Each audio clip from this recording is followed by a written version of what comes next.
Hello बच्चों। तो previous class में हमने Newton first law of motion को कम्प्लीटली कर लिया था ख़त्म। आज हम न्यूटन के फर्स्ट लॉ का एक इम्पॉर्टेंट प्रॉपर्टी समझेंगे और वो प्रॉपर्टी बच्चों है क्या कि Newton first law actually base किस पे है। तो बच्चों न्यूटन का जो फर्स्ट लॉ है ये बेस्ड है इनर्शिया पे। किस पे बेस्ड है? ये तो इनर्शिया पे बेस्ड है। अब इनर्शिया क्या है बच्चों? ये प्रॉपर्टी है बेसिकली। इनर्शिया प्रॉपर्टी है of a body which have मास। जिसके पास मास है उस बॉडी की प्रॉपर्टी है। और सिंपली अगर हम देखें तो इनर्शिया कह सकते हैं कि डायरेक्टली प्रोपोर्शनल होता है मास के। मींस अगर हमारे पास एक ये बिग स्टोन है, बड़ा पत्थर है, और हमारे पास ये एक स्मॉल स्टोन है, छोटा पत्थर है, तो बिग स्टोन का बच्चों क्या होगा? मास ज़्यादा होगा। जिसका मास ज़्यादा होगा उसका इनर्शिया ज़्यादा होगा। जो स्मॉल स्टोन है कंपेयर टू बिग स्टोन, इसका मास क्या होगा? कम होगा, तो इसका इनर्शिया भी क्या हो जाएगा? कम हो जाएगा।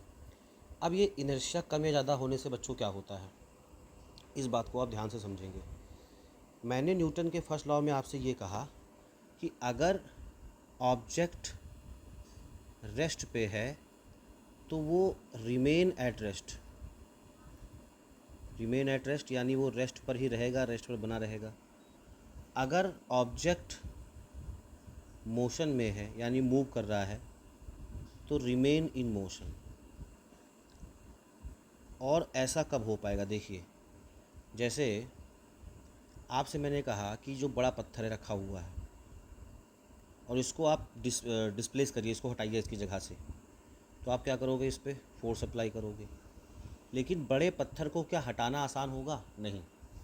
बड़ा पत्थर इतनी आसानी से अपनी जगह से हटेगा नहीं। क्यों? आप फोर्स लगाते जा रहे हो लेकिन पत्थर बिल्कुल भी नहीं हिल रहा है। क्यों नहीं हिल रहा है? क्योंकि पत्थर का बच्चों मास ज़्यादा है। जिसका मास ज़्यादा होगा उसका इनर्शिया ज़्यादा होगा, और जिसका इनर्शिया ज़्यादा होगा बच्चों, उस बॉडी में उतनी ही ज़्यादा एबिलिटी होगी अपने स्टेट को मेंटेन करने की। स्टेट को मेंटेन करने का मतलब क्या है? जिस कंडीशन में है उस कंडीशन में रहने की। मतलब अगर ये रेस्ट पर है और इसका इनर्शिया ज़्यादा है तो ये रेस्ट पर ही रहेगा। ठीक है। अब उससे बहुत ज़्यादा आप फोर्स लगाओगे तब ये मूव करेगा, अदरवाइज़ ये रेस्ट पर रहेगा। तो अगर न्यूटन के फर्स्ट लॉ में कोई पूछे कि बॉडी रेस्ट पर है तो रेस्ट पर ही क्यों रहता है, तो आप कहोगे due to property of inertia. Due to property of inertia, जिस बॉडी का मास ज़्यादा होगा उसका इनर्शिया ज़्यादा होगा, और जिस बॉडी का इनर्शिया ज़्यादा होगा वो उतनी ही ज़्यादा अपने स्टेट को मेंटेन करेगा।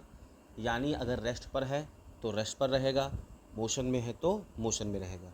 सिंपली तो इनर्शिया पे ही डिपेंड क्या करता है? First law. तो फर्स्ट लॉ और इनर्शिया एक दूसरे से बिल्कुल जुड़ी हुई चीज़ें हैं। ठीक है बच्चों।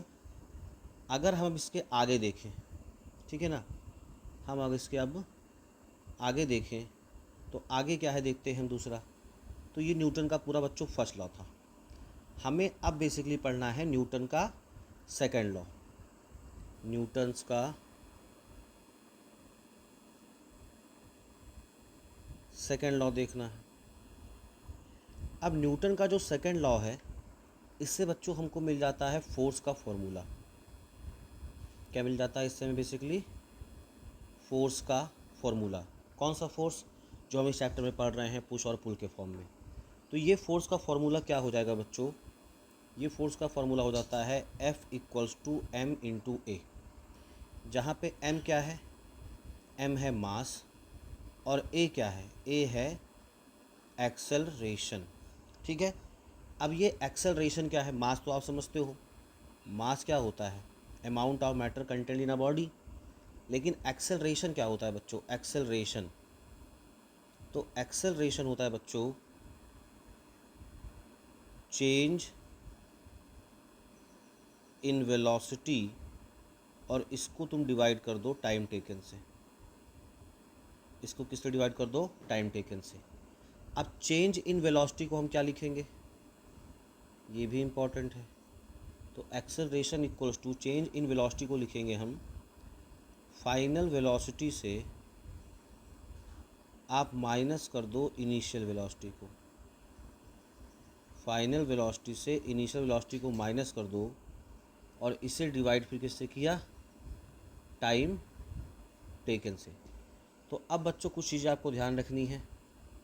जो एक्सेलरेशन है इसको हम डिनोट करेंगे स्मॉल ए से, जो फाइनल वेलोसिटी है इसको हम डिनोट करेंगे वी से, इस तरह से लिखोगे आप। जो इनिशियल वेलोसिटी है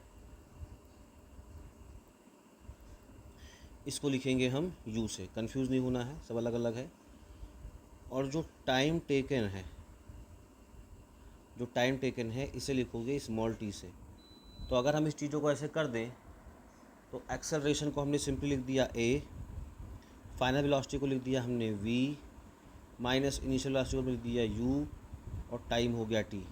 तो एक्सेलरेशन क्या हो गया, V minus U upon T, जहाँ पे वी माइनस यू क्या है, चेंज इन वेलोसिटी, और टी क्या है आपका, टाइम टेकन है। आई बात समझ में। तो हमने जो फॉर्मूला लिखा है यहाँ ध्यान से देखिएगा, F equals to M A लिखा था, तो हम यहाँ पे m और a के जगह पे क्या लिख सकते हैं, v minus U upon T. ये बच्चों बहुत ही फेमस फार्मूला है जो न्यूटन के सेकंड लॉ से हमको मिलता है। न्यूटन का सेकंड लॉ बच्चों हमको बताता क्या है, बस इसकी अगर हम बात करें कि न्यूटन का हमको सेकंड लॉ बताता क्या है, ठीक है ना। अगर हम इसकी बात करें कि न्यूटन का हमको सेकंड लॉ क्या बताता है, तो देखिए आप क्रिकेट खेलते होंगे, ठीक है। अब अगर आप क्रिकेट खेलते हो, देखिए अगर आप क्रिकेट खेलते हो तो क्रिकेट खेलते समय आपके पास ये बॉल है। अब बॉल पहले मान लीजिए रेस्ट पर है, बॉल रेस्ट पर है, रुकी हुई है, तो हम कहेंगे कि इसका जो इनिशियल वेलोसिटी है, यानी कि जिसको हम यू लिख रहे हैं, वो क्या हो जाएगा, 0। अब ये बॉल कब तक रेस्ट पे रहेगा, जब तक इसे आप फोर्स ना लगाओ। अब हमने क्या किया कि बॉल पे ऐसे राइट डायरेक्शन में फोर्स लगा दिया। जो बॉल है इसका कुछ ना कुछ मास है, तो जब आप फोर्स लगाओगे तो क्या होगा, बॉल फोर्स की डायरेक्शन में मूव करेगा। तो मूव करने का मतलब क्या है, इसको कुछ ना कुछ वेलोसिटी मिल गई। तो कितनी वेलोसिटी मिल गई, मान लीजिए इसको वेलोसिटी मिल गई v। कितनी मिल गई वेलोसिटी, v। तो यहाँ पे देखो वेलोसिटी में चेंज हुआ कि नहीं चेंज हुआ। तो जब वेलोसिटी में चेंज हुआ तो वेलोसिटी में चेंज किससे हुआ, फोर्स लगाने पर वेलोसिटी में चेंज हुआ। फोर्स लगाया तब वेलोसिटी में चेंज हुआ, यानी वो ऑब्जेक्ट जो पहले रुका हुआ था फोर्स लगाने से क्या हुआ, चल दिया। इसीलिए न्यूटन के सेकंड लॉ से हमको क्या मिल जाता है, force which is M A, और इसी को आप लिखते हो F इक्वल्स टू एम, और ए की वैल्यू हमने क्या फाइंड की थी अभी, v minus U upon T. यानी हम जो ऑब्जेक्ट पर फोर्स अप्लाई करते हैं तो वो फोर्स की वैल्यू क्या होगी, और फोर्स से क्या होता है, ऑब्जेक्ट मूव करने लगता है, ऑब्जेक्ट को एक्सेलरेशन मिल जाता है। ठीक है बच्चों, तो ये न्यूटन का सेकंड लॉ है, ठीक है ना। अब हम आएंगे न्यूटन के बच्चों थर्ड लॉ पे। थर्ड लॉ अगर हम देखें ध्यान से, तो न्यूटन का थर्ड लॉ क्या कहता है, ध्यान से देखिएगा बच्चों। देखिए न्यूटन के थर्ड लॉ में दो ऑब्जेक्ट होते हैं। देखिए न्यूटन के, जब हम बात करेंगे थर्ड लॉ की, न्यूटन के जब हम बात करेंगे थर्ड लॉ की, तो बच्चों यहाँ पे दो ऑब्जेक्ट लेने पड़ेंगे, और इन दो ऑब्जेक्ट के बीच में बच्चों होगा इंटरैक्शन। इंटरैक्शन का मतलब क्या है, इन दो ऑब्जेक्ट के बीच में फोर्स लगेगा। तो मान लीजिए कि ये एक ऑब्जेक्ट ए है और इसी के पास ये दूसरा ऑब्जेक्ट रखा हुआ है बी। अब लेट सपोज जो ए है वो बी पे फोर्स लगाता है, ए जो है वो बी पर फोर्स लगाता है राइट डायरेक्शन में, ए जो है वो बी पर फोर्स लगाता है राइट डायरेक्शन में। ध्यान से सुनिए क्या बोल रहा हूँ बार बार, बी पर फोर्स कौन लगा रहा है, ए। बी पर फोर्स ए द्वारा ए लगा रहा है फोर्स। तो न्यूटन क्या कहते हैं, न्यूटन का थर्ड लॉ क्या कहता है कि अगर बी पर ए फोर्स लगा रहा है, ए लगा रहा है फोर्स बी पर, तो बी शांत नहीं बैठेगा, बी भी ए पर फोर्स लगाएगा और उतना ही फोर्स लगाएगा। यानी अब बी ए पर फोर्स लगाएगा और कितना लगाएगा, इक्वल फोर्स लगाएगा। कितना फोर्स लगाएगा, इक्वल फोर्स लगाएगा। लेकिन कहानी क्या है कि जो फोर्स लगाएगा वो इक्वल तो होगा, यानी मैग्नीट्यूड तो इक्वल होगा, लेकिन डायरेक्शन क्या हो जाएगी, अपोजिट हो जाएगी। इसका मतलब क्या है कि अगर ए जो है वो बी पर राइट साइड फोर्स लगाएगा, तो बी ए पर कहाँ फोर्स लगाएगा, लेफ़्ट साइड। तो इसको हम कहते हैं बच्चों एक्चुअली एक्शन रिएक्शन। इसको हम क्या कहते हैं, एक्शन रिएक्शन। तो देखिए ए ने बी पर फोर्स लगाया, मान लीजिए ये एक्शन है, तो बी क्या करेगा, वो भी ए पर फोर्स लगाएगा, इसे क्या बोलोगे, रिएक्शन। फ़र्क क्या है कि उतना ही फोर्स लगाएगा, बिल्कुल मैग्नीट्यूड तो क्या होगा, इक्वल होगा, लेकिन डायरेक्शन क्या हो जाएगी बच्चों, अपोजिट हो जाएगी। डायरेक्शन क्या हो जाएगी, अपोजिट हो जाएगी। तो ये है न्यूटन का थर्ड लॉ। इस न्यूटन के थर्ड लॉ को एक तरीके से और लिखते हैं, वो ये है, न्यूटन के थर्ड लॉ को ये भी लिखते हैं कि every action there is equal and opposite reaction.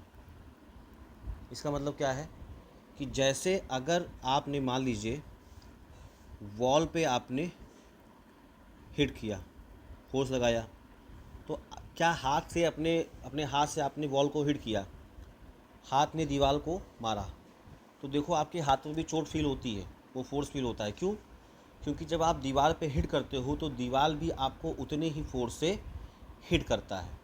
तो अगर आपने दीवार को मारा, ये है एक्शन। तो दीवार पे मारने की वजह से आपके हाथों पे जो चोट लगता है वो क्या बच्चों, रिएक्शन। तो हर एक एक्शन का क्या होता है, रिएक्शन होता है। और न्यूटन के थर्ड लॉ के ऐसे बहुत सारे एग्जाम्पल हैं जहाँ पे आपको एक्शन और रिएक्शन देखने को मिल जाता है। ऐसे बहुत सारे एग्जाम्पल हैं डेली लाइफ में जहाँ एक्शन और रिएक्शन हमें देखने को मिल जाता है। और क्या हो सकता है ज़रा सोचिए आप अच्छे से।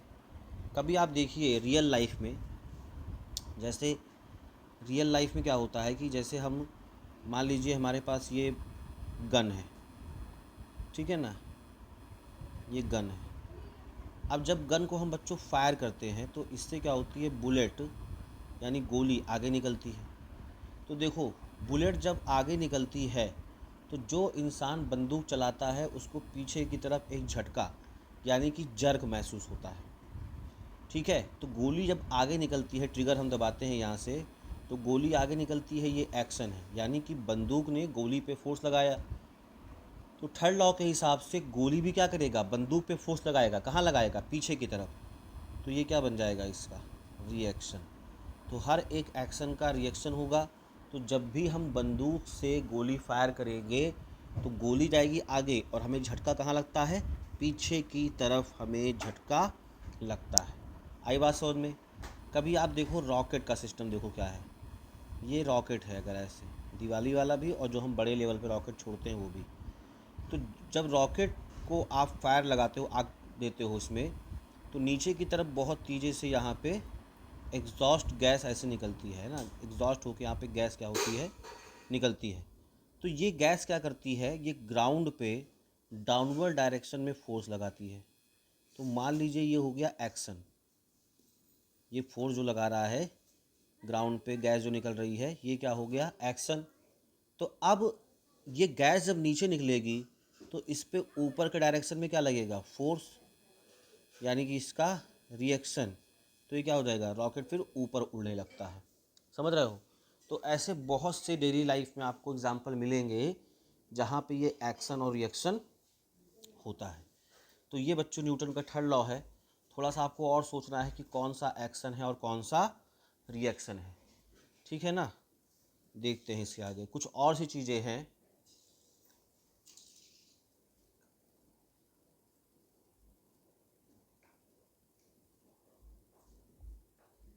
और भी इसमें चीज़ें हैं। वो चीज़ें क्या हैं देखते हैं हम इसको एक एक करके। ठीक है, देखिए तो न्यूटन का ये थर्ड लॉ हो गया, ये न्यूटन का थर्ड लॉ हो गया।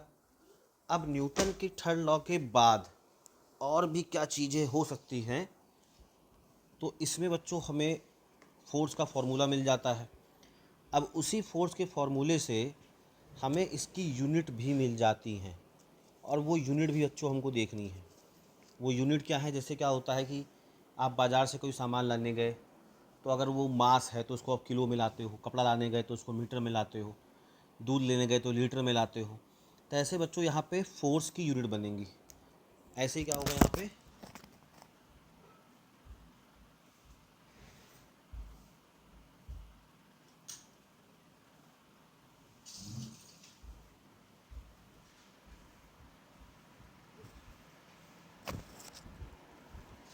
तो बच्चों ऐसे ही यहाँ पे फोर्स की यूनिट बनेंगी। अब जब फोर्स की यूनिट बनेंगी तो ये बेटा आपके मॉड्यूल में भी दिया हुआ है। मैं कोई भी चीज़ ऐसे नहीं पढ़ाऊँगा जो आपके मॉड्यूल में ना हो, जिससे आपको प्रॉब्लम हो। तो जब पेज नंबर आप 3 देखोगे, ठीक है, तो सबसे ऊपर यहाँ मॉड्यूल में टॉपिक सी दिया हुआ है, यूनिट ऑफ फोर्स। अब डिफरेंट डिफरेंट जो फोर्स हैं उसको हमें समझना है यूनिट के फॉर्म में। देखो, तो एक सिस्टम बच्चों है आपका एसआई। तो जो एसआई सिस्टम है, इस एसआई सिस्टम में फोर्स की यूनिट क्या है, तो आप सिंपली लिख सकते हो F equal to M A. अब देखो बच्चों क्या करना है, आपको पता है जो मास है इसका एसआई यूनिट होता है किलोग्राम, जो एक्सेलरेशन है इसका यूनिट होता है मीटर पर सेकंड स्क्वायर। ये m अपॉन एस स्क्वायर जो है इसे पढ़ते हैं मीटर पर सेकंड स्क्वायर। तो अगर मैं यहाँ पर जो मास है इसकी लिख दूँ यूनिट केजी, और इनटू एक्सेलरेशन की क्या लिख दूँ, मीटर, जो अपॉन की लाइन है इसको ऐसे कर दिया पर, और ये सेकंड स्क्वायर। तो यहाँ पे फोर्स का जो एसआई सिस्टम में यूनिट बन गया, या एसआई जो यूनिट बन गया, वो बन गया केजी इंटू मीटर पर सेकंड स्क्वायर। क्या बन गया, केजी मीटर पर सेकंड स्क्वायर। तो अगर आपसे पूछा जाए कि फोर्स का एसआई यूनिट क्या है, तो आप सिंपली कह दोगे केजी मीटर पर सेकंड स्क्वायर। लेकिन बच्चों, फोर्स का जो एसआई यूनिट है वो जिसने इस फोर्स के बारे में बताया उसके नाम पर भी है। और उसके नाम पर क्या है, आपको बताया है कि फोर्स कहाँ से निकलता है, न्यूटन से। जो न्यूटन के रूल हैं उससे निकलता है। यानी फोर्स के बारे में बताने वाला साइंटिस्ट कौन है, न्यूटन है। पूरा नाम इनका क्या है, सर आइजैक न्यूटन। तो यहाँ पर जो एसआई यूनिट है फोर्स का वो बच्चों न्यूटन है। जो एसआई यूनिट है फोर्स का वो न्यूटन है, और जिसे बच्चों शॉर्ट फॉर्म में हम लिखेंगे केवल कैपिटल एन से। किससे लिखेंगे, कैपिटल एन से। और आपको ध्यान रखना है ये जो 1 न्यूटन होता है ये 1 केजी मीटर पर सेकंड स्क्वायर के इक्वल होता है। यानी यहाँ पर जो हमने केजी मीटर पर सेकंड स्क्वायर एसआई यूनिट निकाला है ये भी सही है, लेकिन इसको शॉर्ट फॉर्म में केवल क्या कह दोगे, 1 न्यूटन। तो फोर्स का एसआई यूनिट होता है न्यूटन, और ये न्यूटन किसके बराबर है, केजी इंटू मीटर पर सेकंड के बराबर है। ठीक है बच्चों, ये होता है फोर्स का एसआई यूनिट। तो बच्चों केवल फोर्स का एसआई यूनिट ही नहीं है, फोर्स का एक और यूनिट भी है। अब वो यूनिट क्या है अगर हम देखें, तो यहाँ पर फोर्स का एक और यूनिट क्या है, तो इसको हम बात करेंगे बच्चों सीजीएस सिस्टम में। कौन से सिस्टम में, सीजीएस सिस्टम में। अब सीजीएस सिस्टम में सी का मतलब है सेंटीमीटर, जी का मतलब है ग्राम, और एस का मतलब है सेकंड। यानी एक ऐसा सिस्टम जिसमें सेंटीमीटर से क्या मेज़र करते हैं हम, लेंथ को, लेंथ में को सेंटीमीटर में, मास को जो है उसको हम ग्राम में, और जो टाइम है उसको मेज़र करते हैं बच्चों हम सेकंड में। तो सबसे पहले आप फार्मूला ही लिखिए, फार्मूले से आप यूनिट निकाल सकते हो। तो F इक्वल्स टू होता है ma। अब देखो बेटा, सीजीएस सिस्टम में मास को लिखेंगे हम ग्राम में। क्या लिखेंगे, ग्राम में। अब एक्सेलरेशन की मैंने आपको यूनिट क्या बताई थी अभी, एक्सेलरेशन होता है मीटर पर सेकंड स्क्वायर। लेकिन ध्यान रखना है सीजीएस सिस्टम में मीटर नहीं लोगे, क्या ले लोगे, सेंटीमीटर।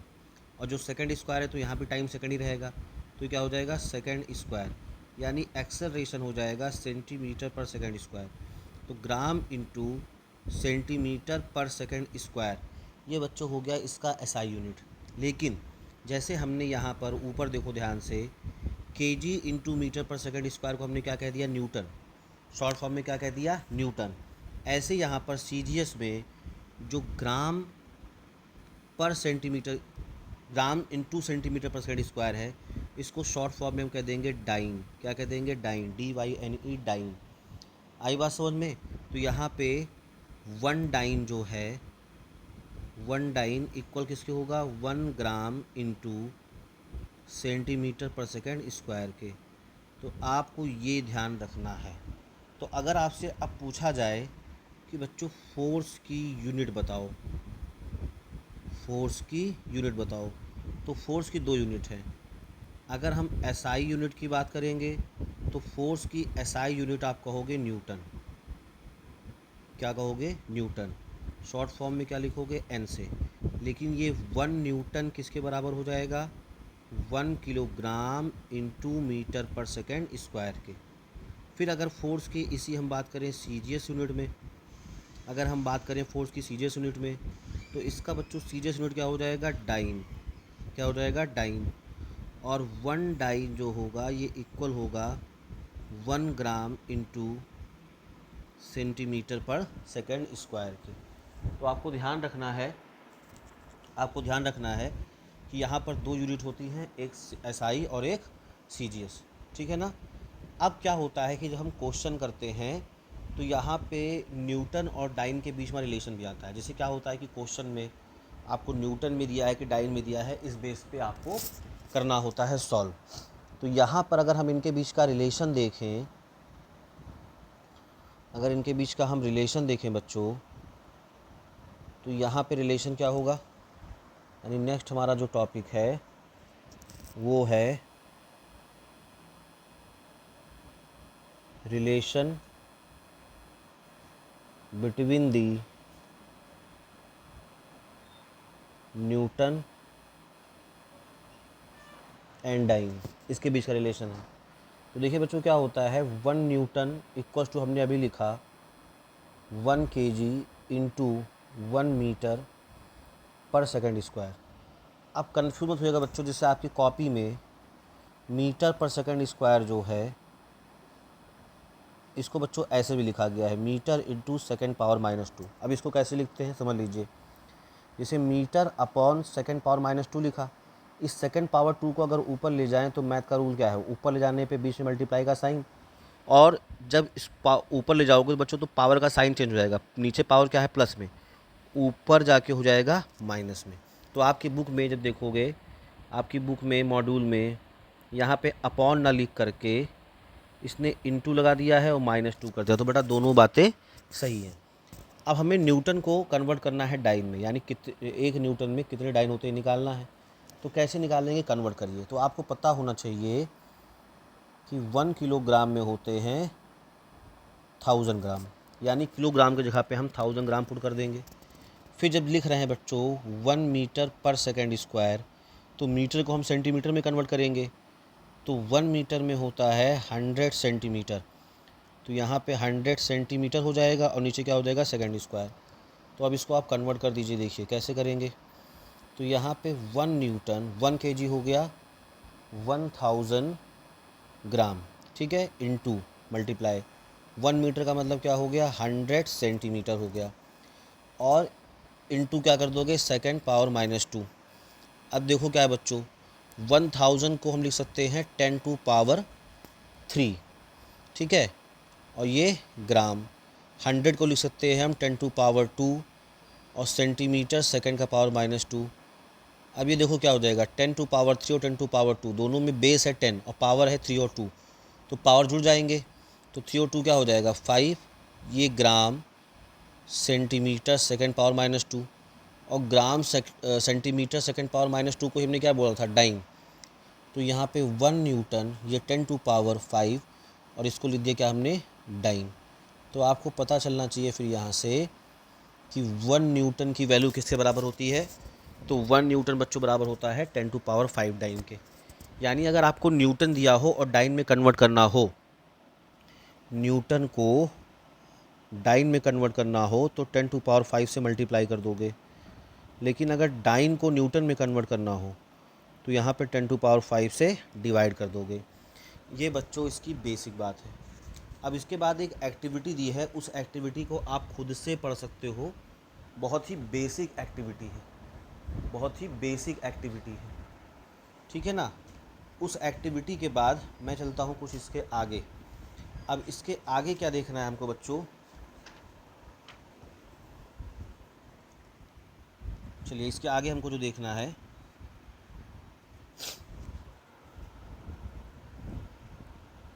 पानी पानी दो।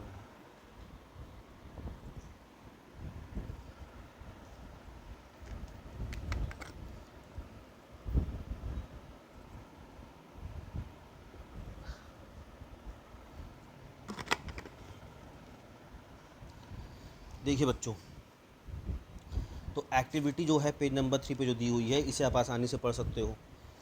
हम करेंगे क्वेश्चन नंबर एग्जाम्पल जो 1 दिया हुआ है, तो आप सभी को ध्यान से एग्जाम्पल 1 करना है, ठीक है ना। और इसीलिए मॉड्यूल सामने रखना है, क्योंकि जो पढ़ रहे हैं बच्चों हम मॉड्यूल से पढ़ रहे हैं और मॉड्यूल से हमको बाहर जाना ही नहीं है, ठीक है ना। तो मॉड्यूल से हमें बाहर नहीं जाना है, ध्यान से देखिएगा। देखिए सभी लोग बच्चों बहुत ध्यान से एग्ज़ाम्पल 1 को देखिए। देखिए एग्ज़ाम्पल 1 का जो क्वेश्चन है आप पढ़िएगा ध्यान से।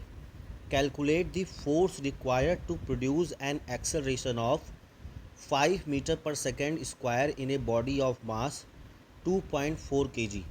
तो कैलकुलेट दी फोर्स यानी आपको फोर्स कैलकुलेट करना है। तो फोर्स कैलकुलेट करना है तो फोर्स से आगे आपने लिख दिया क्वेश्चन मार्क, यानी आपको एफ जो है वो फाइंड करना है। To produce an acceleration, produce an acceleration of 5 metre per second square, यानी इस क्वेश्चन में आपको जो एक्सेलरेशन है वो आपको गिवन है 5 मीटर पर सेकेंड स्क्वायर, और एक्सेलरेशन को शॉर्ट फॉर्म में ए लिखते हो तो 5 मीटर पर सेकेंड स्क्वायर दिया है in a body of mass 2.4 kg।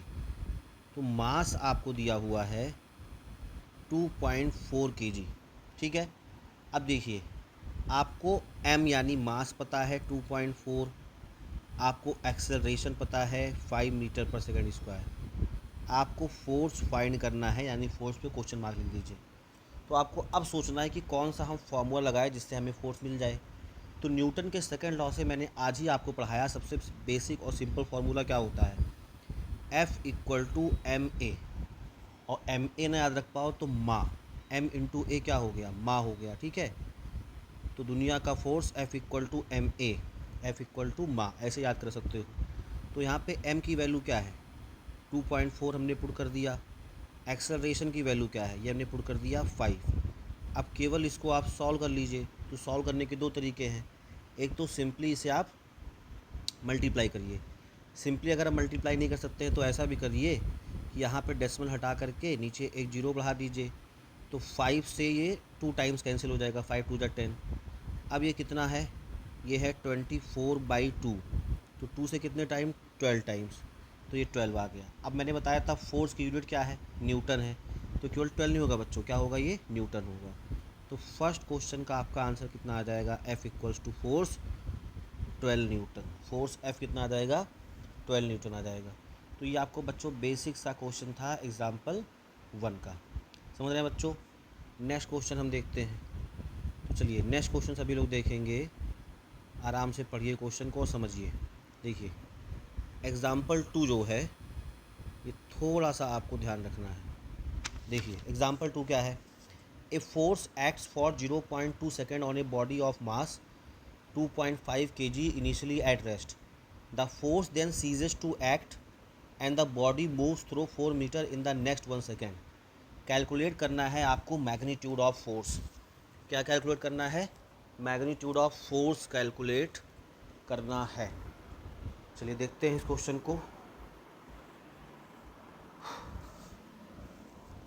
देखिए तो बैठ नहीं जा रहा उसमें, देखो हाँ कर दो। देखो क्वेश्चन नंबर 2 क्या है, a force act for 0.2 second.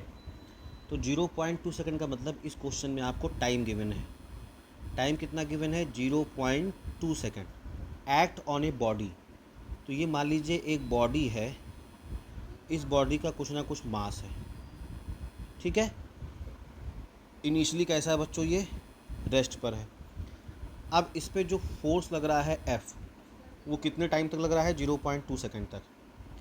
Next question में इसी में मतलब जो लिखा हुआ है, तो यहाँ पे आपको मास कितना दिया है जिस बॉडी पे लग रहा है? वो 2.5 kg पे। और बच्चों इनिशियली एट रेस्ट का मतलब ये है कि इसकी जो इनिशियल वेलोसिटी है, इसकी जो इनिशियल वेलोसिटी है यानी वो u कितना है? वो 0 है। क्योंकि क्यों 0 है? u 0 है क्योंकि रेस्ट पर है बच्चों। जब रेस्ट पर है तो इसकी इनिशियल वेलोसिटी क्या हो जाएगी? 0। नेक्स्ट पार्ट में क्या कह रहा है? The force then ceases to act, यानी इसके बाद फोर्स लगना बंद हो जाता है। And the body moves through 4 metre in next 1 second. तो अगले 1 सेकेंड में, यानी t इक्वल्स टू अगले 1 सेकेंड में बॉडी मूव कर जाता है 4 मीटर, यानी डिस्टेंस कितना मूव कर गया? वो 4 मीटर मूव कर गया। आपको बच्चों केवल और केवल फोर्स फाइंड करना है। तो देखो बच्चों यहाँ पे थोड़ा सा फोर्स का क्या हो गया? तरीका अलग हो गया। अभी हमने जो फाइंड किया वो फोर्स सिंपली था m/a, लेकिन यहाँ पे थोड़ी सी बातें बदल गई। कैसे बदल गई? देखो, तो हमें क्या है बच्चों, ये मूव करता है 4 metre in next 1 second. 1 second में 4 मीटर मूव करता है। तो हम कह सकते हैं बच्चों कि यहाँ पे जो इसकी स्पीड है या वेलोसिटी है डिस्टेंस अपॉन टाइम से 4 मीटर पर सेकेंड, यानी नेक्स्ट इसकी जो वेलोसिटी है ये हो गई 4 मीटर पर सेकेंड। तो आपके पास दो वेलोसिटी दी हुई है। एक तो बच्चों दी हुई है इनिशियल वेलोसिटी, एक तो दी हुई है इनिशियल वेलोसिटी जो कि शुरुआत में वो रेस्ट पर है। तो इसका u कितना है? 0 है। इसका u कितना है? 0 है। फिर जब ये मूव करने लगता है तो हम कह सकते हैं कि जो इसकी फाइनल वेलोसिटी है यानी v, वो कितनी है? 4 मीटर पर सेकेंड है, ठीक है। और इस ड्यूरेशन में टाइम कितना लगता है? तो केवल टाइम यहाँ पे 0.2 सेकेंड है। तो अब आपको फोर्स का एक और फार्मूला पता है जो मैंने बताया है, m/a, तो आपको पता ही है। लेकिन इसी a को हम क्या लिखते थे? v minus U upon T. तो अगर मैं ये लिख दूँ m और a को लिख दूँ v minus U upon T, तो बच्चों यहाँ पे हम ये फार्मूला लगाएंगे, ठीक है। अब आप क्या करिए, सारी चीज़ें पुट करते जाइए। तो f इक्वल्स टू m की वैल्यू यहाँ पे इस क्वेश्चन में कितने की गिवन है बताइए। एक काम करो, पहले तुम v minus U upon T अलग से निकालो जैसा आपके मॉड्यूल में किया हुआ है, तो आपको थोड़ा आसान हो जाएगा। तो यहाँ पर a जो है v minus U upon T, तो v कितना है बच्चों? v है 4, u कितना है? 0, टाइम कितना लग रहा है? 0.2, तो 4 माइनस 0 मतलब 4 डिवाइडेड बाई 0.2। जब हम डेसिमल हटाएंगे तो डेसिमल के बाद जितने डिजिट हैं उतने जीरो ऊपर बढ़ जाएंगे। तो एक ही डिजिट है तो ऊपर जीरो हो गया 1। तो एक्सेलरेशन हो गया 40/2, और इसको सॉल्व करोगे तो ये 20 आ जाएगा। डिवाइड करने पे कितना आ जाएगा? 20, और ये मीटर पर सेकेंड स्क्वायर। अब ये इतना आ गया। आपको फोर्स निकालना है, तो फोर्स होता है m/a। तो m कितना है बच्चों यहाँ क्वेश्चन में? मास कितना है? 2.5। एक्सेलरेशन कितना निकाला आपने? 20। अब 20 से आप 2.5 को मल्टीप्लाई कर दीजिए। कैसे करो? दो तरीके हैं बच्चों। डेसिमल हटाओगे तो नीचे 10 हो जाएगा, क्योंकि एक ही डिजिट है, पॉइंट के बाद एक जीरो बढ़ जाएगा। ये जीरो से ये जीरो कैंसिल कर दो, तो ऊपर केवल कितना बचा यहाँ पे? 25 × 2 ही तो बचा। तो 25 टू जा कितना हो जाएगा? 50, और ये न्यूटन।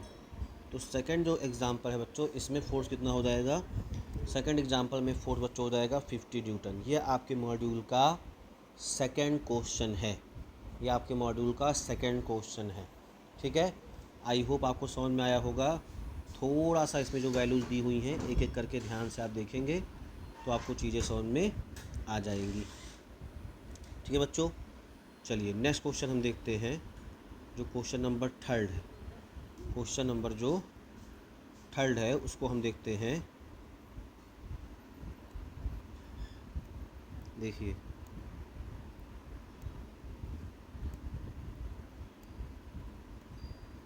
देखिए क्वेश्चन नंबर अगर हम थर्ड की बात करें, जो एग्जाम्पल थर्ड है आपके बुक में, तो अगर हम क्वेश्चन नंबर थर्ड की बात करें तो देखिए क्या है यहाँ पे, ध्यान से पढ़िए। ए बॉल ऑफ मास 20 ग्राम, तो मास आपको बॉल का दिया हुआ है 20 gram, initially moving with a velocity of 100 metre per second. तो इनिशियली मूविंग का मतलब है ये आपको इनिशियल वेलोसिटी दिया है। इनिशियल वेलोसिटी को बच्चों लिखते हैं यू से, तो इनिशियल वेलोसिटी यू कितना दे दिया, 100 मीटर पर सेकेंड। अब क्या है कि ऑन अप्लाइंग, ध्यान दीजिए, ऑन अप्लाइंग, देखिए बच्चों, देखिए इसके बाद क्या है कि on applying a constant force on the ball for 0.5 second. तो जो फोर्स है, एक कांस्टेंट फोर्स लग रहा है, और ये कांस्टेंट फोर्स कितने टाइम तक लग रहा है, 0.5 सेकेंड। तो टाइम कितना हो गया, 0.5 सेकेंड हो गया। It acquires a velocity of 150 metre per second. तो फोर्स लगने के बाद उसकी वेलोसिटी चेंज हो गई, उसने नई वेलोसिटी एक्वायर कर ली, तो उसे हम कहेंगे फाइनल वेलोसिटी। और ये फाइनल वेलोसिटी कितनी हो गई, 150 मीटर पर सेकेंड। आपको इस क्वेश्चन में दो पार्ट दिए हुए हैं। पहला पार्ट जो है, इसमें आपको फाइंड करना है एक्सेलरेशन ऑफ द बॉल। पहले में क्या फाइंड करना है, एक्सेलरेशन ऑफ द बॉल। और सेकंड क्वेश्चन में आपको फाइंड करना है मैग्नीट्यूड ऑफ फोर्स। सेकंड में क्या फाइंड करना है, मैग्नीट्यूड ऑफ फोर्स फाइंड करना है। तो देखिए बच्चों, आपको एक्सेलरेशन फाइंड करना है और मैग्नीट्यूड ऑफ फोर्स फाइंड करना है।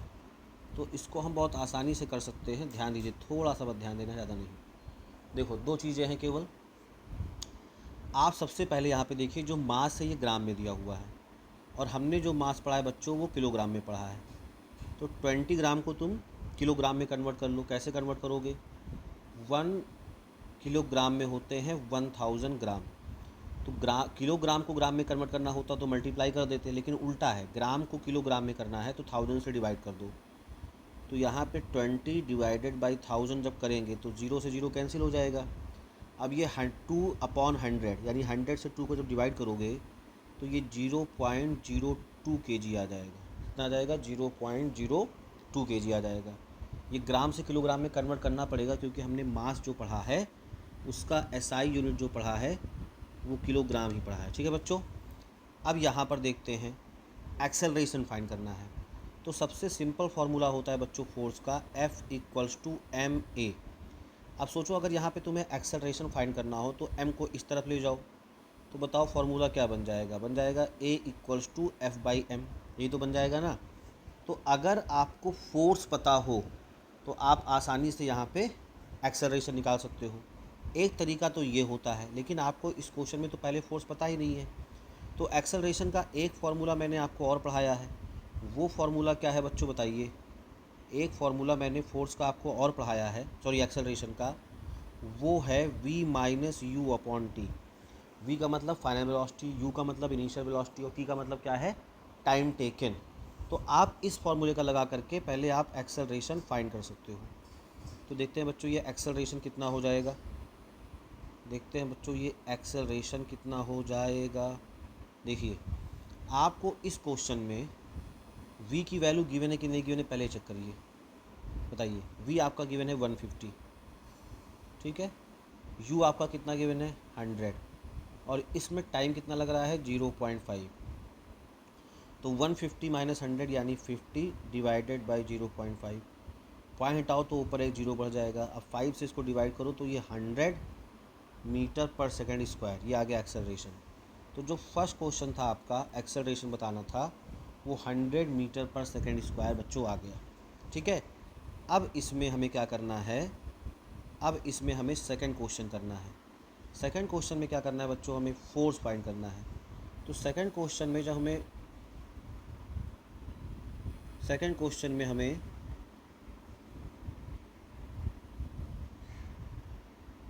देखिए, सेकंड क्वेश्चन में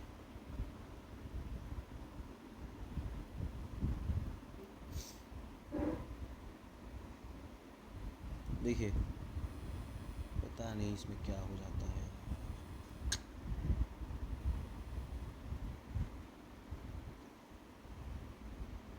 देखिए,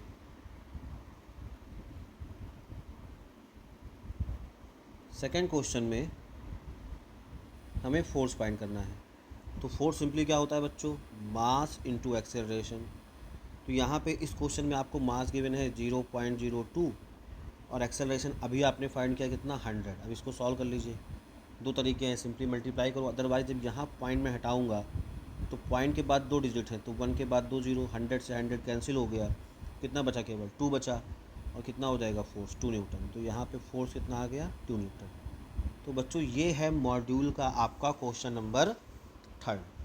ये है मॉड्यूल का क्वेश्चन नंबर 3। आई बात समझ में। चलिए मॉड्यूल का क्वेश्चन नंबर हम एग्जाम्पल नंबर 4 देखते हैं। ठीक है बच्चों, सारे क्वेश्चन हमें करने हैं और जो भी चीज़ें आपको डाउट होगी आप पूछ सकते हो, लेकिन सारी चीज़ें करने हैं, कोई भी चीज़ छोड़नी नहीं है। ठीक है ना, सारी चीज़ें करनी है, कोई भी चीज़ छोड़नी नहीं है।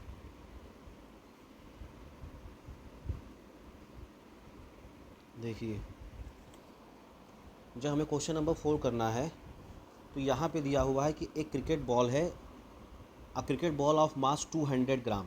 तो जो चीज़ें बेटा इन्फॉर्मेशन गिवन रहती है ना उसको आप लिखते जाओ, चीज़ें आसान होती जाती हैं। तो यहाँ पे एक क्रिकेट बॉल ऑफ मास 200 ग्राम। तो यहाँ पे क्रिकेट बॉल का जो मास है वो हो गया 200 gram, moving with a speed of 40 metre per second. अब बच्चों जिस मूव स्पीड से वो मूव कर रहा है इसे आप कहोगे इसकी इनिशियल स्पीड है। वो क्या है, वो इनिशियल स्पीड है। तो किस स्पीड से मूव कर रहा है वो, 40 मीटर पर सेकेंड से। इस ब्रॉड टू रेस्ट, यानी ये बाद में रेस्ट पे आ जाता है, तो इसकी जो फाइनल स्पीड होगी वो रेस्ट पे आने का मतलब कितना हो गया, 0 हो गया। By A player in 0.04 second. तो बाई ए प्लेयर, और इसमें टाइम कितना लग रहा है इसको, प्लेयर को, तो टाइम लग रहा है 0.04 सेकेंड का। ठीक है, कैलकुलेट द एवरेज फोर्स। आपको कैलकुलेट करना है एवरेज फोर्स, वो आपका हो गया क्वेश्चन मार्क। वो क्या हो गया बच्चों, क्वेश्चन मार्क। तो देखो बच्चों फोर्स आपको निकालना है, तो आप यहाँ पे जब फोर्स निकालना है तो आपके पास मास इनटू एक्सेलरेशन का फॉर्मूला है। तो यहाँ पे हम एक्सेलरेशन कैसे निकाल सकते हैं, बहुत आपको सिंपल तरीका पता है।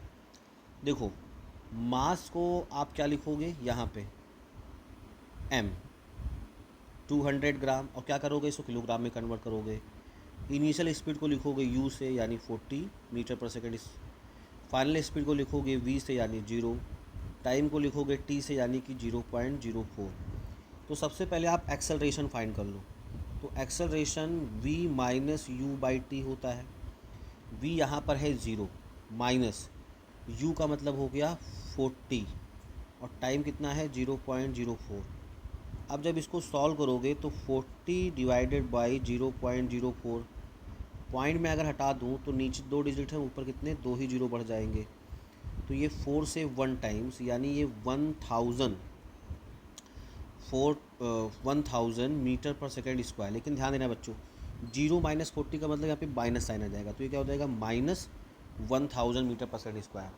तो बच्चों यहाँ पे एक्सेलरेशन नेगेटिव आने का मतलब क्या है, इसे बच्चों बोलते हैं रिटार्डेशन। रिटार्डेशन का मतलब क्या है कि अगर हम फोर्स लगाएं और वेलोसिटी बढ़े तो उसे एक्सेलरेशन कहते हैं, लेकिन फोर्स लगाने से अगर वेलोसिटी घटे, यानी वो ऑब्जेक्ट चलने वाला चल रहा था और रुक जाए, तो उसे बच्चों बोलते हैं रिटार्डेशन। तो यहाँ पे रिटार्डेशन हो रहा है। ठीक है, जैसे आप बाइक चला रहे हो या साइकिल चला रहे हो और आप ब्रेक लगाते हो, तो ब्रेक लगाने से क्या होती है, उसकी स्पीड कम होती जाती है और वो रुक जाता है, तो बच्चों उसे क्या बोलते हैं, रिटार्डेशन। ठीक है, तो यहाँ पे एक्सेलरेशन यानी कि रिटार्डेशन जो कि नेगेटिव आया है -1000 मीटर पर सेकेंड स्क्वायर। अब आपको जो एवरेज फोर्स निकालना है तो कोई कन्फ्यूज़न नहीं है, एवरेज फोर्स भी क्या हो जाएगा, मास इनटू एक्सेलरेशन। तो इस क्वेश्चन में मास कितना गिवन है बताइए, मास आपका है 200 ग्राम। तो पहले तुम क्या करो कि मास को जो 200 ग्राम है इसको डिवाइड कर दो 1000 से, तो ये 0 से 0 0 कैंसिल हो गया, तो ये आ जाएगा बच्चों 0.2 kg, है ना। कितना आ जाएगा ये 0.2 kg आ जाएगा ना। 10 से 2 को डिवाइड कर दो, है ना, बोलो। तो 2/10 10 कर दो तो 0.2 kg आ जाएगा। अब आपको फोर्स निकालना है तो m हो गया 0.2, एक्सेलरेशन हो गया -1000, है ना। पॉइंट हटा दो, नीचे जीरो बढ़ा दो, जीरो से जीरो कैंसिल कर दो, तो एवरेज फोर्स कितना आ जाएगा 2 का मल्टीप्लाई 100 यानी 200, लेकिन माइनस के साथ। तो यहाँ पे एवरेज फोर्स हो गया -200 न्यूटन। कितना आ गया -200 न्यूटन। और यहाँ पे बच्चों जो नेगेटिव फोर्स आया है क्या बता रहा है कि force is applied in a direction opposite to the direction of motion of the ball. यानी अगर बॉल मोशन कर रहा था कहाँ पे, राइट साइड, तो हमने फोर्स कहाँ लगा दिया, लेफ्ट साइड। तो क्या करेगा वो, उसको अपोज करेगा। अपोज का मतलब नेगेटिव साइन, जिससे क्या होगा, ये रुक जाएगा। तो ये बच्चों आपका क्वेश्चन नंबर 4 था। सारे क्वेश्चन को बारी बारी से करने हैं। चलिए क्वेश्चन नंबर अब देखेंगे हम 5। ठीक है बच्चों, हम देखेंगे क्वेश्चन नंबर 5। तो आराम से क्वेश्चन नंबर 5 को पढ़िए आप सभी लोग।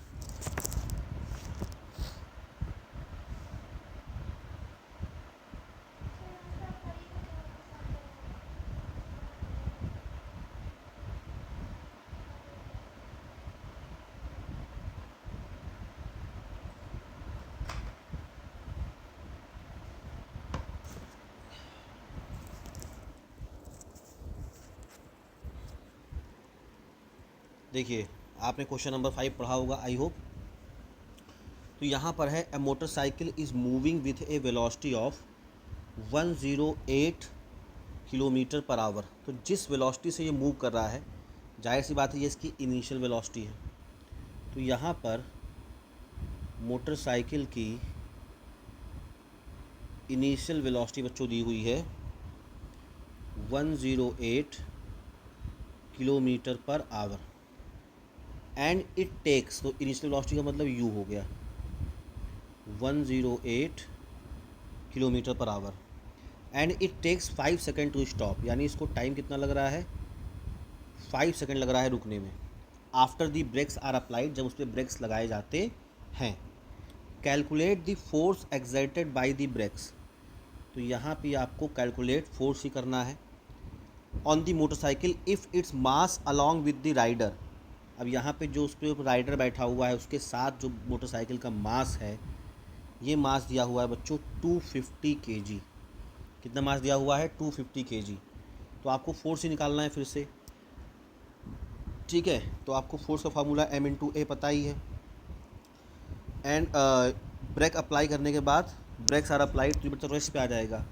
तो इसकी फाइनल वेलोसिटी क्या हो जाएगी, चलते चलते रुकेगा ना, तो फाइनल वेलोसिटी जो हो जाएगी बच्चों वो 0 हो जाएगी। तो यहाँ पे कुछ चीज़ आपको ध्यान रखनी है। जो इनिशियल वेलोसिटी u है वो 108 किलोमीटर पर आवर है।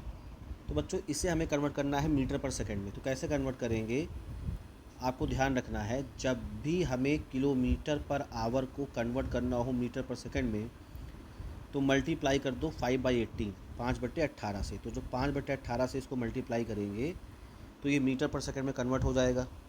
और इसको जब सॉल्व करोगे तो ये बच्चों आ जाएगा 30 मीटर पर सेकंड।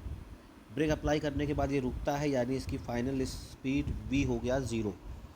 और इस में आपको केवल फोर्स निकालना है, मास आपको गिवन है ना। टाइम टेकन कितना लग रहा है, 5 सेकेंड। टाइम टेकन है 5 सेकेंड। तो बच्चों पहले तुम एक्सेलरेशन निकालो। तो ए हो जाएगा v-u/t। अब देखिए बच्चों ये फार्मूला कई बार यूज़ हो चुका है। a = v-u/t कई बार यूज़ हो चुका है, तो ये फार्मूला आपको याद होना चाहिए। तो v की वैल्यू 0 पुट कर दी, माइनस u की वैल्यू 30 पुट कर दी, t की वैल्यू क्या हो गई 5। अब 0 - 30 का मतलब -30 डिवाइडेड बाई 5। तो एक्सेलरेशन कितना आ जाएगा, -6। कितना आ जाएगा, -6 मीटर पर सेकेंड स्क्वायर। और देखो बच्चों यहाँ पे एक्सेलरेशन फिर से माइनस आ रहा है। तो बच्चों माइनस का मतलब होता है रिटार्डेशन। माइनस का मतलब क्या होता है, रिटार्डेशन, यानी बॉडी रुकेगी। अब आप निकाल दीजिए इसका फोर्स। तो F होता है m/a। तो इस क्वेश्चन में m कितना दिया है 250, एक्सेलरेशन कितना दिया है -6। और इसको आप सॉल्व कर लीजिए, है ना। तो सॉल्व कर लीजिए, कितना आ जाएगा 250 × 6। आपके मॉड्यूल में इनकम्प्लीट लिखा हुआ है क्या, हाँ शायद इनकम्प्लीट है, तो पढ़ लीजिएगा। तो ये 250 को मल्टीप्लाई कर दीजिए आप 6 से, तो ये कुछ ये 1500 आ जाएगा न्यूटन, और माइनस में यानी रिटार्डेशन फोर्स है जो ऑब्जेक्ट को रोकेगा, ठीक है ना। अब ये रिटार्डेशन फोर्स और रिटार्डेशन क्या है, ज़रा मैं इसको थोड़ा सा एक्सप्लेन कर देता हूँ। क्वेश्चन नंबर 5 में बच्चों कैलकुलेट दी फोर्स ही था, तो सोल्यूशन में तो फोर्स नहीं लिखा है लेकिन मैंने कैलकुलेट कर दिया है, तो आप यहाँ से कर लोगे। देखो रिटार्डेशन का मतलब क्या होता है, रिटार्डेशन का मतलब क्या है कि जैसे आप ध्यान रखो, रिटार्डेशन का मतलब क्या होता है कि जैसे ध्यान दो,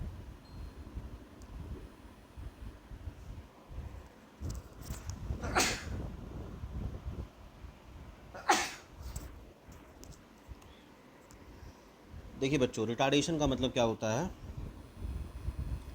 कि जैसे आपका दोस्त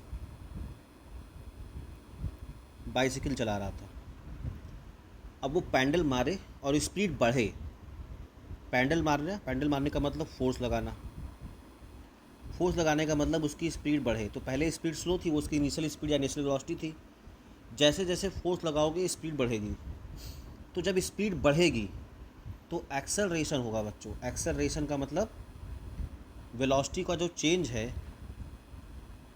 जो वेलोसिटी का चेंज है वो इंक्रीज़ है, तो इस केस में एक्सेलरेशन पॉजिटिव हो जाता है। अब तुमने ब्रेक लगा दिया, तो पहले बहुत स्पीड से था, अच्छी खासी स्पीड से था वो, तुमने ब्रेक लगा दिया, तो बच्चों ब्रेक लगाने का मतलब भी फोर्स लगाना ही होता है। पैडल मारने से साइकिल की स्पीड बढ़ती है लेकिन ब्रेक लगाने से स्पीड घटती है, तो दोनों ही एक्सेलरेशन है, लेकिन जब ब्रेक लगाओगे तो ये एक्सेलरेशन क्या कहलाएगा, नेगेटिव, यानी अब क्या होगी, साइकिल रुकेगी। तो इस केस में जब पहला फोर्स लगाया हमने तो स्पीड बढ़ी, तो वो एक्सेलरेटिंग बोल सकते हो कि एक्सेलरेट कर रहा है, फोर्स बढ़ रहा है, स्पीड बढ़ रही है।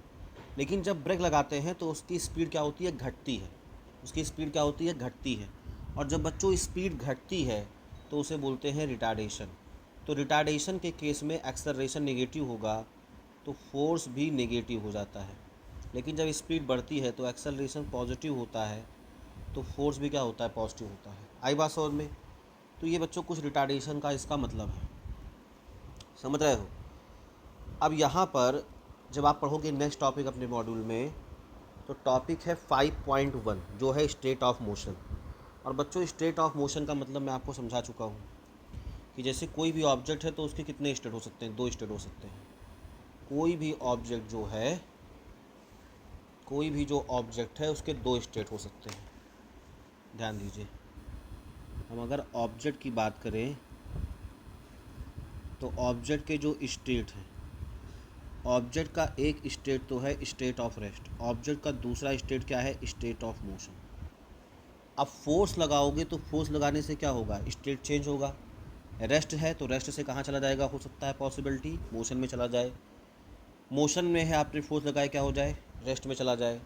साथ ही साथ जब भी ये फोर्स लगाते हो तो बच्चों फोर्स किसी ना किसी डायरेक्शन में लगाते हो, तो बच्चों क्या होते हैं, फोर्स लगाने से डायरेक्शन भी चेंज होती है, फोर्स लगाने से स्टेट के साथ साथ डायरेक्शन भी चेंज होती है। कि जैसे आप, ये बॉल आपकी तरफ आ रही थी तो इसकी डायरेक्शन ये थी, आपने यहाँ फोर्स लगा दिया तो अब इधर बॉल चली गई, तो डायरेक्शन भी चेंज होती है। तो फोर्स किसी ऑब्जेक्ट के स्टेट के साथ साथ उसके बच्चे डायरेक्शन को भी चेंज करता है, क्या करता है, उसके डायरेक्शन को भी चेंज करता है। तो ये बातें आपको ध्यान रखनी है। तो जब आप टॉपिक 6 पढ़ोगे इफेक्ट ऑफ फोर्स, अपने मॉड्यूल को सामने रखिए। A force can be experience only by the effects. भाई फोर्स ऐसे दिखाई नहीं पड़ेगा, फोर्स को हम एक्सपीरियंस कर सकते हैं उसके इफ़ेक्ट से। अब फोर्स का इफ़ेक्ट क्या है, it can produce in various object around us. हमने हमारे आसपास जो बहुत से ऑब्जेक्ट हैं उसमें ये आपको इफ़ेक्ट दिखाई पड़ सकता है, ठीक है। तो जब भी कोई ऑब्जेक्ट हो सकता है कि उस पर बहुत सारे फोर्स लग रहे हों तो उसका हम नेट फोर्स, टोटल फोर्स निकालेंगे। जैसे मान लीजिए ये एक फुटबॉल है, इधर से भी कोई किक कर रहा है, यहाँ से भी किक कर रहा है, यहाँ से भी किक कर रहा है, तो जब बहुत सारे फोर्स लगते हैं तो हम उसका निकालते हैं टोटल फोर्स, या जिसे हम बोलते हैं नेट फोर्स। आई बात समझ में। तो नेट फोर्स वगैरह कैसे हैं उसको हम आगे देखेंगे, है ना बच्चों। तो आज हमने क्या पढ़ा है उसको आप ध्यान से समझिए। देखिए आज जो हमने शुरुआत की है वो शुरुआत कहाँ से की है, इसका पूरा मैं आपको रिवीजन करा देता हूँ। देखिए आज मैंने आपको शुरुआत की, पहले मैंने लेक्चर में आपको न्यूटन का फर्स्ट लॉ ऑफ मोशन पढ़ाया था। First law of motion base किस पे है, इनर्शिया पे बेस्ड है। तो मैंने आपको पहले इनर्शिया बताया, जिस ऑब्जेक्ट का इनर्शिया ज़्यादा होगा वो ऑब्जेक्ट अपने स्टेट को उतना ज़्यादा मेंटेन कर पाएगा। जैसे अगर आप तारक मेहता कभी देखे हो तो उसमें दो कैरेक्टर हैं, एक है डॉक्टर हाथी और एक है पत्रकार पोपट लाल। अब दोनों कुर्सी पे बैठे हैं, डॉक्टर हाथी भी बैठा है, पत्रकार पोपट लाल भी बैठा है। मैंने आपसे कहा कि जाओ दोनों को हाथ पकड़ के खींच के उठाओ, तो डॉक्टर हाथी को आप आसानी से उठा नहीं पाओगे। क्यों? क्योंकि डॉक्टर हाथी का मास ज़्यादा है। मास ज़्यादा है इसका मतलब उसका इनर्शिया ज़्यादा है। जिसका इनर्शिया ज़्यादा होगा वो क्या करेगा, वो उतनी आसानी से ऐसे बैठा रहेगा। आप गए फोर्स लगा के उसको हिला भी नहीं पाए, अपनी बेइज्जती करा लिए। लेकिन मैंने कहा पत्रकार पोपटलाल को उठाओ तो उसका मास क्या है, कम है। उसका मास कम है तो उसका क्या है, इनर्शिया कम है। जब उसका इनर्शिया कम है तो आपने फोर्स लगा के उसको खींच के उठा दिया। समझे? तो अगर बॉडी अपने स्टेट में बना है तो क्यों बना है, इनर्शिया की वजह से। इनर्शिया ज़्यादा होगा तो कब ज़्यादा होगा, जब मास ज़्यादा होगा। और जब मास ज़्यादा होगा तो अपने स्टेट को मेंटेन रखिएगा। ठीक है, तो इस तरह से आप इनर्शिया को याद रखोगे। दूसरी चीज़ बच्चों यहाँ पे क्या है, दूसरी चीज़ मैंने आपको यहाँ पे न्यूटन का सेकंड लॉ बताया। न्यूटन के सेकंड लॉ से बच्चों हमने देखा कि अच्छा फोर्स क्या होता है। तो फोर्स का सिंपल फार्मूला होता है मास इंटू एक्सेलरेशन, यानी m इंटू ए, जिसे आप माँ भी बोल सकते हो, है ना। तो पढ़ाई नहीं करोगे तो माता जी पीट देंगी आपको, वो भी बेटा फोर्स ही है। ठीक है, अब यहाँ पे जो एक्सेलरेशन ए है इसकी जो फार्मूला होता है बच्चों, ये होता है v minus U upon T, जहाँ पे v होता है फाइनल वेलोसिटी, u होता है इनिशियल वेलोसिटी, t होता है टाइम टेकन। तो v माइनस यू को बोलते हैं चेंज इन वेलोसिटी और अपॉन क्या करते हैं, टाइम टेकन। तो बच्चों इससे हमें न्यूटन के सेकंड लॉ से फोर्स के दो फार्मूले मिल जाते हैं। फिर मैंने आपको यहाँ पर न्यूटन का थर्ड लॉ लगाया। न्यूटन का थर्ड लॉ लगाने का मतलब ये है कि every action there is equal and opposite reaction. तुम अपने दोस्त को मारोगे तो तुम्हारा दोस्त शांत नहीं बैठेगा और तू भी तुमको मारेगा, यानी एक्शन का रिएक्शन। हालांकि मारपीट हमको करनी नहीं है, ये एग्जाम्पल है बस। ठीक है, तो यहाँ पर न्यूटन के थर्ड लॉ में क्या देखते हैं, हर एक एक्शन का रिएक्शन होता है। अगर हम किसी ऑब्जेक्ट पे फोर्स लगाते हैं तो वो ऑब्जेक्ट भी हम पे फोर्स लगाता है। ठीक है, कैसा फोर्स लगाता है, इक्वल तो लगाता है लेकिन डायरेक्शन कैसे होती है, अपोजिट होती है। ठीक है, इसका मैंने एग्जांपल आपको दिया था कि जैसे गन से अगर हम बुलेट फायर करते हैं तो हम जब ट्रिगर दबाते हैं मतलब, तो उससे क्या होता है, गोली आगे निकलती है। यानी बंदूक लगाता है गोली पे फोर्स कहाँ, फॉरवर्ड डायरेक्शन में। तो हम जब भी फायर करते हैं बच्चों तो हमें झटका लगता है पीछे की तरफ। जो झटका लगता है ये क्या है, एक्शन का ये रिएक्शन है। आई बात समझ में? फिर जो रॉकेट उड़ता है, रॉकेट का जो प्रपोल्सन है ये बच्चों न्यूटन के थर्ड लॉ पे बेस्ड है। आप जो रॉकेट में नीचे फायर आग लगाते हो तो क्या होता है, गैसेस बहुत तेज़ी से नीचे गिरती हैं, तो नीचे फोर्स लगाती हैं। फिर नीचे एक्शन से क्या प्रोड्यूस होता है, ऊपर डायरेक्शन में रिएक्शन प्रोड्यूस होता है, ये रिएक्शन प्रोड्यूस होता है। तो रॉकेट क्या हो, उड़ता है। इसके बाद बच्चों मैंने आपको फोर्स का यूनिट बताया। तो एसआई यूनिट क्या थी, न्यूटन थी। ये न्यूटन किसके इक्वल है, KG into metre per second square के इक्वल है। ये चीज़ मैंने आपको बताई। ठीक है, यानी जो 1 न्यूटन होता है वो 1 KG into metre per second square होता है। फिर इसी का बच्चों मैंने आपको सीजीएस यूनिट बताया। क्या बताया, सीजीएस यूनिट। और ये सीजीएस यूनिट क्या होती है, तो यहाँ पे सीजीएस यूनिट होती है बच्चों डाइन, है ना। और 1 डाइन में कितना होता है, 1 ग्राम सेंटीमीटर पर सेकेंड स्क्वायर होता है। ठीक है, ये क्या क्या पढ़ा मैं दिखा रहा हूँ मैं आपको। फिर सबसे इम्पॉर्टेंट है ये एसआई यूनिट है न्यूटन फोर्स का, और डाइन जो है फोर्स का सीजीएस यूनिट है। तो दोनों के बीच में कुछ ना कुछ रिलेशन होता है। रिलेशन क्या होता है, 1 न्यूटन इक्वल टू 10⁵ डाइन। ये कहाँ से फाइंड किया ये भी इम्पॉर्टेंट है। ठीक है ना। इसके बाद बच्चों मैंने एग्जाम्पल 1 पहला क्वेश्चन, एग्जाम्पल 2 दूसरा क्वेश्चन, एग्जाम्पल 3 तीसरा क्वेश्चन, और ऐसे करते हुए हमने सारे एग्जाम्पल किए। तो बच्चों ये सारी चीज़ें आपको अपनी कॉपी में करनी है अच्छे से। ठीक है, मैं कोशिश करूँगा कि ये नोट्स भी आपको भेज दूँ। ठीक है, अगर नहीं भेज पाया तो आपको जो ये वीडियो है इसको जगह जगह पे पॉज करके इसको नोट करना है, अच्छे से पढ़ना है। अब कॉन्ट्री बच्चों में लेक्चर्स इसी तरह से डाल दूंगा, क्योंकि जो फेस के साथ रिकॉर्डिंग है वो थोड़ा सा टफ होता है करना, बहुत ज़्यादा इंटरनेट की यूज़ होती है उसमें, तो वीडियो अपलोड नहीं हो पाते हैं। तो आज इसलिए मैंने एक नया प्रैक्टिकल किया है जहाँ पर मैं इस तरह से वीडियोस बना रहा हूँ। और आई होप अगर ये अच्छे से अपलोड हो जाता है विदाउट एनी प्रॉब्लम तो हम इसी तरह से बच्चों वीडियोस आपको दूंगा मैं। ठीक है, और जल्द से जल्द सारे वीडियोस में कंप्लीट कर दूंगा जिससे आपका ये फोर्स ख़त्म हो जाए। ठीक है ना बच्चों, तो इस तरीके से आप इसको कर सकते हो। ठीक है ना, चलिए, तो I hope you enjoy this class. ठीक है। चलिए मिलते हैं नेक्स्ट लेक्चर में। Thank you.